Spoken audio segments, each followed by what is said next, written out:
week I showed you how I resculpted the new Lucius the Eternal model into something more inspired by the older artworks, giving him a more menacing pose, adding back some of that gruesome detail like extra souls trapped in the armor and more of that flayed skin around his waist. And I also gave him a new head, focusing more on the devilish grin and added more scarring. And in this video we're going to paint this conversion that I invested way too much time into up to a standard it deserves. I recently got a few Ionic Smart colors and I was curious to try them. I know that there has been some controversy around these, but there has been so much he said, she said, which makes the whole situation confusing to me. All I know is that the colors feel really great to work with and I already got them, so I will use them. The rest is for the courts of terror to decide. Lucius' armor is special because of the souls trapped inside of it, and there's many ways to make it look interesting, but the armor also has parts that look pretty regular, and I wanted to paint these first. So I started to sketch in the main and secondary reflections straight over black, and you can see that the coverage of the Ionic colors is really good. It takes about 2 layers to cover, but then the intensity is right there,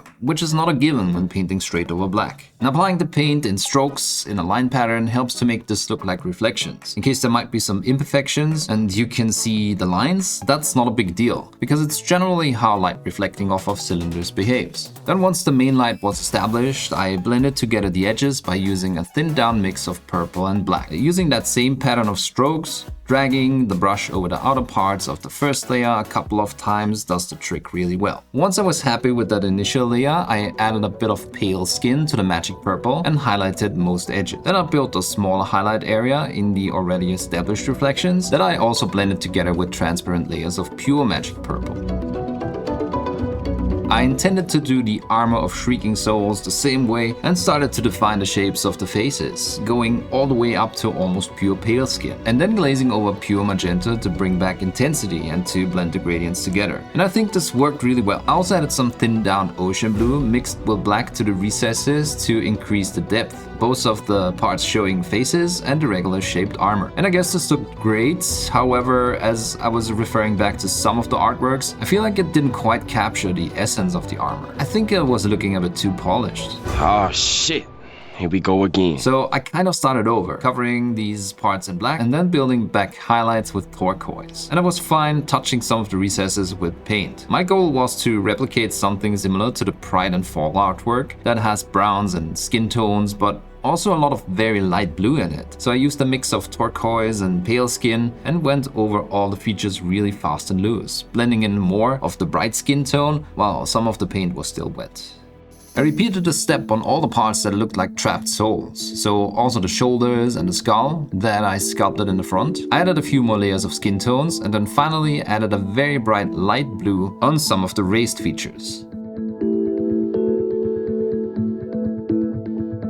Before the next step, I also added all metallics because I would treat them the same way as the rest of the armor. I went for a slightly brass tinted silver color as a base tone, and for that I mixed Ionic silver with a little bit of their brass and painted all the metal features with 2 coats. The blade finally received an opaque layer of pure silver.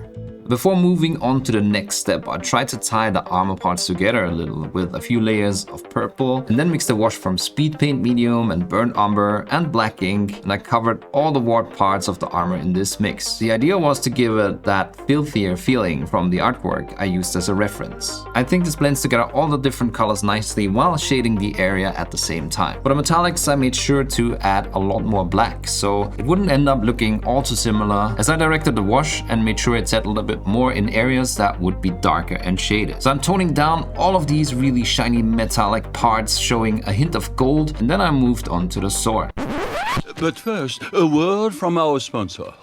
This is the Bambolab A1 filament 3D printer, an affordable option to get into 3D printing, especially if you don't want to deal with toxic substances like resin. And it already has made my hobby experience so much better in the short time I have it, because it opened up all of these opportunities that I could have never imagined. Before I went ahead and printed some epic terrain, I first printed this top mount for their AMS light spool holder. So this is basically a machine that produces add-ons to make itself better. Like if you don't have a ton of space this is an instant improvement. And the Bambu Lab even provide you with the screws you need to assemble this. Everything about this printer is super easy. Usually you can just drag what you want to print on the plate in the Bambu Lab Studio software, slice it and send it off to the printer. No more looking around for storage options that fit your workspace. You can just design whatever you need or download something pre-made from Bambu Lab's Maker World. Like I did with this tray that I use to store my unfinished projects, so I don't lose any parts, or as a system that holds my spare Warhammer bits and basing material. Then I instantly started to print out terrain and pieces I intend to use for giant dioramas like this Trench Crusade stuff here, or the epic outpost tower that's going right into my fantasy skirmish gaming table. I'm looking forward to printing more of these gorgeous buildings and to creating an amazing townscape, or just using them as loose terrain pieces for regular tabletop games. The Bambu Lab A1 has a build volume that's larger than most entry-level printers, of just under 26 by 26 by 26 centimeters, which is this much in American centimeters. And the printing process is absolutely hassle-free. It handles all calibrations and bed leveling by itself, so you can focus on the things you enjoy doing by just sending the file to the printer and not having to worry about anything else until it's done. And if you're anything like me, that's exactly what you want from a printer. This really takes a lot of guesswork and fiddling around out of 3D printing, and makes it a really enjoyable process. My printer hasn't had a minute of downtime. I've been printing non-stop since I got it, and I have tons more stuff lined up already. I leave a link to the Bambu Lab sales page in the description. Go check out the A1. If you ever wanted to get into 3D printing, this is the most affordable and easy to use option I have seen so far. I'm addicted to printing now, and with this machine, you can be too. I applied the same mix generously to the blade to build some depth, and while I waited for this to dry, I went on to shade the armor with more of the brown mix. With the shading process done and using pure silver, I built up some shine back on the metallics, mostly on the edges, since I wanted the metal parts to retain the grimy and aged look. Going back to the armor, I used Grey Blue by AK Interactive to build highlights and to add a bluish tint again. I think the blue adds some eerie, ethereal quality to the faces. My goal was to create something that looked like the faces were pressing against the armor from some kind of alternate dimension, and the armor being the thin veil between these two realities. And I think the slightly more vibrant blue color shift helps with that. Eventually, I took some of these highlights a bit brighter by adding a little white to add more depth. And then to make the sword more interesting, I gave some parts a wash of Sigvald Burgundy, which is that dark magenta tone, and I added it on different areas on the adjacent edges because I would also add a turquoise tint, and I wanted it to look like the sword would shine in different tones as the angles changed. I did go for a brighter turquoise towards the tip of the blade using thin layers, so I would retain some of the metallic shine there while tinting it turquoise, and then I added black silver, mostly on the edges to increase the contrast. Ultimately, to make it more interesting, I added some cuts and parry marks with silver, dragging the edge of the tip of the brush across the blade more quickly, creating a random line pattern. At this point, I quickly finished the rest of the purple armor, mostly trying to create contrast between edges that I brought up to a very bright edge highlight, pitched against very dark panels, and defining most other shapes with a bit of volumetric highlights, like on the spherical exhaust vents on the backpack that I did in a shiny black, finishing them off with a few dots of white here and there on some specular highlights. I quickly did the leather straps in my usual color recipe, starting with a medium brown and drawing on highlights with lines and dots of beige. And then covering them in a few transparent layers of burnt umber to create the richer brown, and then one last layer of black ink in the darkest spots. I knew I wanted the face to stand out a lot from the more muted armor colors, and I thought a reddish base color would set up a great demonic flesh tone. Ionic's terracotta is this chromatic dwarf flesh-like skin tone that worked perfectly here, and after two thin layers that covered the black nicely. On top of that, I added some pure red layers to deepen the scars, make the mouth more red, and to set up some bloodshot quality to the eyes and eye sockets. Using Ionic's light red, I started to define the bigger shapes of the face, like the forehead, the cheeks, and the chin, leaving out parts I wanted darker, like the temples and eye sockets.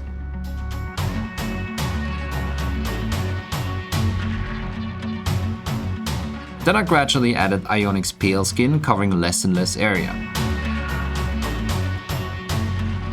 Eventually, to add more variety and not just a strict skin tone gradient, I took some of my terracotta base color and added ocean blue, which is a dark turquoise, and shaded with a few thin glazes below the cheekbones and also the temples. This results in what looks like blue and purple or red, so on top of shadow, it also adds that variety I was looking for. And I also had this mix run into some of the scar recesses, giving them some variety as well. Then I gave the raised areas and upwards facing edges a layer of pure pale skin and made sure all the volumes like the forehead were catching as much light as possible, while leaving enough darker areas between each part to distinguish the shapes from each other. I also gave the tongue a rudimentary highlight that I would later cover in a layer of Blood Angel's contrast paint, and then moved on to paint the Cormorite stim pack. Whenever he's going into battle or just vibing to the screams of the damned, Lucius comes prepared. A demon blood, tyrannic gland extract, something distilled from a dark elder witch, is what you can find in the stim rack. So all the ingredients you need for some excellent pina coladas. If you like pina coladas, getting caught in the rain. If you're not into Slaanesh and you got half a brain. I wanted all of these vials to have different colors and started with a desaturated ochre yellow on the first one. Again, building a more opaque first layer and then smoothing out the transitions towards black with glazes of transparent consistency. This is supposed to be the bulk of the liquid still in there, and I also built a surface line towards the top. On the middle column, I built the bulk of the liquid with ocean blue and a gradient using a brighter turquoise.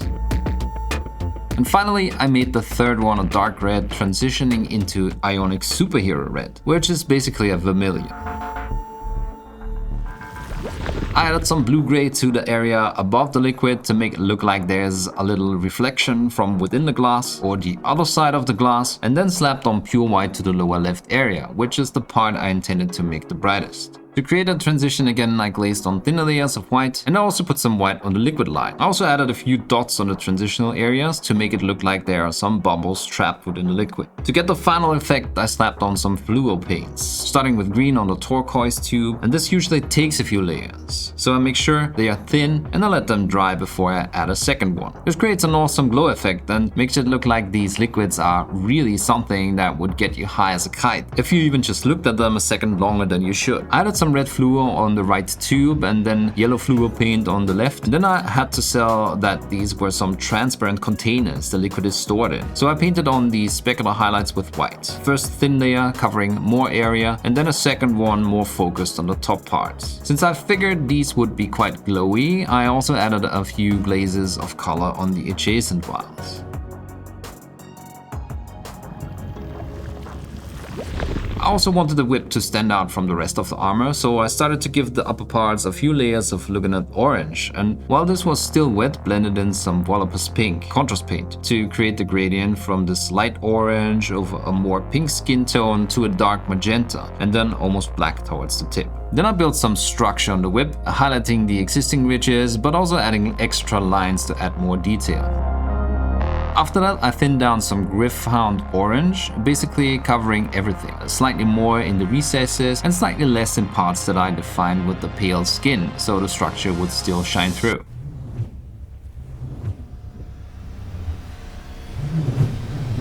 I thought about painting the flayed flesh around his abdomen really bright, just like the face for example, but for some reason I think painting the slashes red and the rest of the skin dark would make for a bigger impact. It made me think of the black carapace Space Marines are covered in, so I cleaned up the spill of terracotta with pure black and then gradually added turquoise to highlight it. I quickly defined the bellows joints with some blue-gray, leaving most of them dark and only placing a very limited highlight before dumping a bit of brown in the recesses. The warm color making the bluish highlights stand out even more.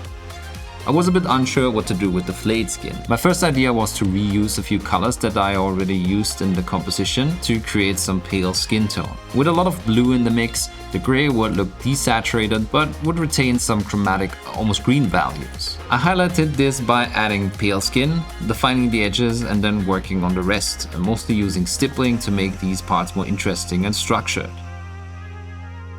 All of the additional tubes that were not yet defined I simply covered in gradients of white and then put green fluo paints over, making them look like they're feeding substances into his body.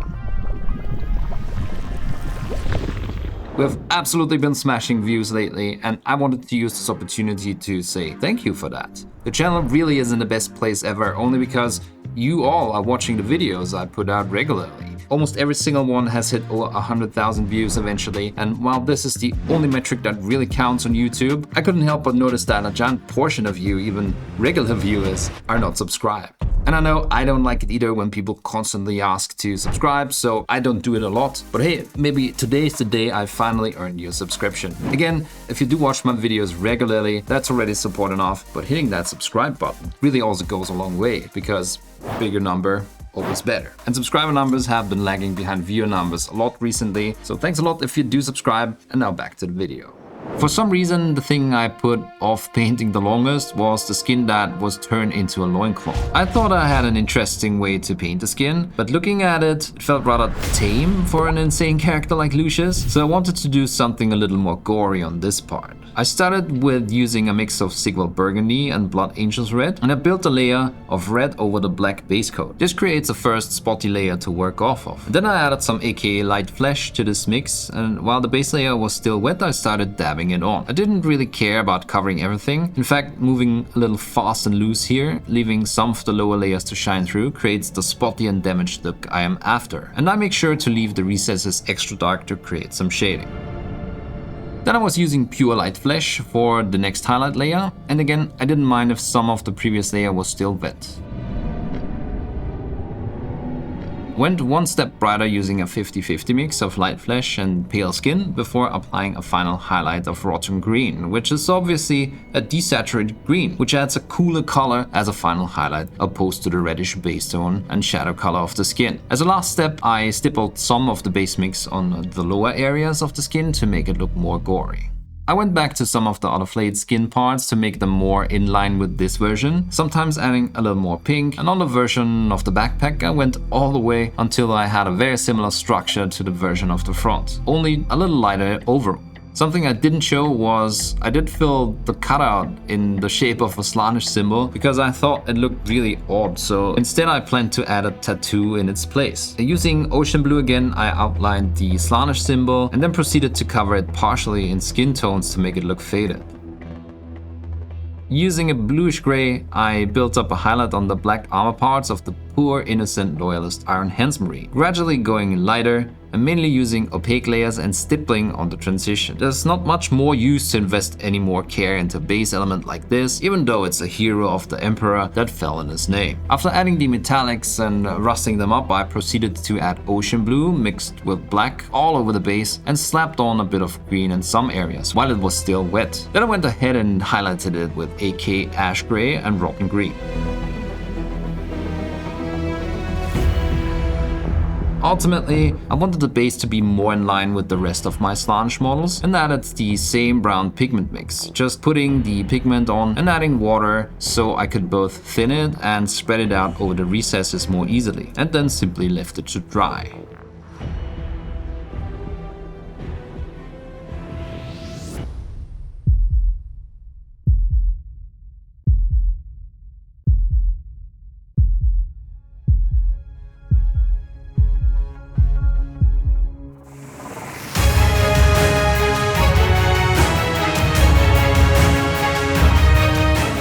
I like how the stim rack turned out. I love the glow and the outlandish color combination. And while I'm maybe not entirely happy with how the Shrieking Souls part of the armor turned out, the juxtaposition of the more polished purple armor versus the grimy and ancient looking parts with the faces works really well. I'm really happy how the sword turned out, and I think the more gritty look of the flayed skin works better than my initial approach. I'm also fond of the Slaanesh tattoo on the backpack.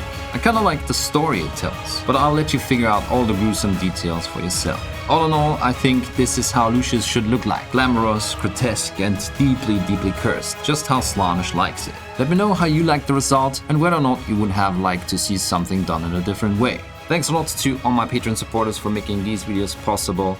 And don't forget, you can watch the full conversion process of this mini in the video linked right here. Thanks for watching, keep pushing that pigment, and see you in the next one.